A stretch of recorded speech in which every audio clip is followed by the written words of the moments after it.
I know a lot about words, most of all, and documents, but nothing about how music is written. So to unlock the mysteries, to see what tales hang from these staves, I was joined by 3 experts: Michael Kennedy, Elgar's biographer, the virtuoso violinist Tasmin Little, and the handwriting analyst Ruth Rostron.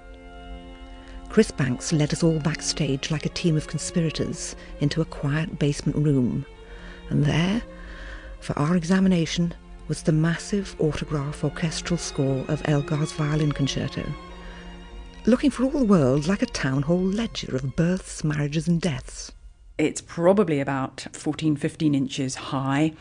It is a great big fat red bound volume. So yes, I mean, it could very easily be a ledger. And this rather thick, heavy-duty paper. Yes, I mean, you can almost, or you can hear it creak as we actually turn the pages. I have no news, except that I'm appalled at the last movement and cannot get on. It is growing so large, too large, I fear, and I have headaches. I go on working and making it all as good as I can for the owner. The layout of the score is fairly standard, with the woodwind at the top and the strings at the bottom, and of course the violin solo written in as well. It's in Elgar's very big, chunky, but fairly legible handwriting. We can see small pencil numbers, we can see small blue strokes. We can also see different handwritings in the music itself. And this tells us an awful lot about how this document was actually put together. Elgar was in a bit of a rush at this stage in composing the work, and he got the help of some people with the preparation of the full score. I mean, if you can just think, the process of writing out all these instrumental parts is a pretty labour-intensive one to start with. Already in his mind, he's fixed the solo violin part, and indeed that survives in Elgar's piano and violin draft. And so he has somebody actually copy out the violin part for the first movement.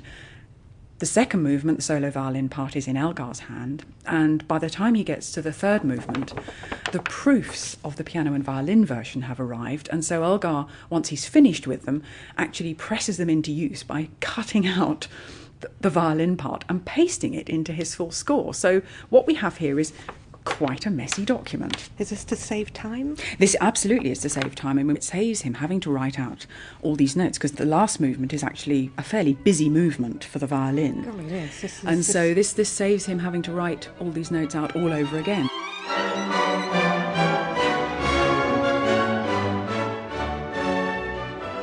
For someone who knows every note of the music, as Tasmin Little does, there was obviously something magical, even magnetic, in the first sight of the composer's own score, because she couldn't take her eyes off it.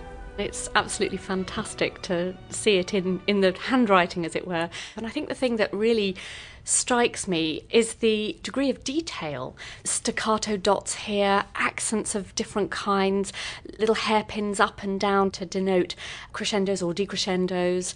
Obviously there's some scribbling here in red where he changes his mind, but it strikes me that although he keeps changing his mind, whatever he's writing at the time, he's jolly sure about.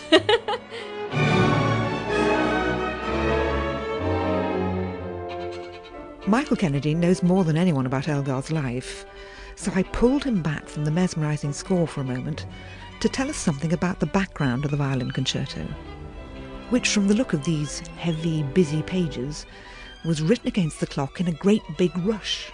He promised his concerto to the Royal Philharmonic Society for a performance in November 1910, and he was still writing it a few months before.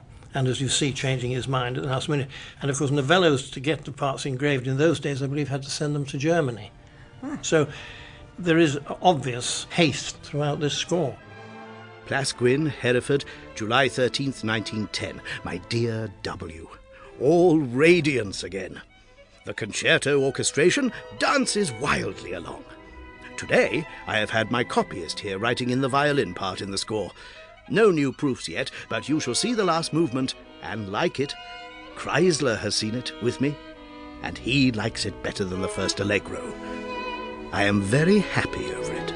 He was asked to write it by Kreisler, Fritz Kreisler, to whom the work is dedicated, who was the great Austrian violinist, great virtuoso of the time. To keep listening to this audiobook for free, click the link in the description. It will take you to a free Audible trial where you can listen to this and many other books for free for 30 days.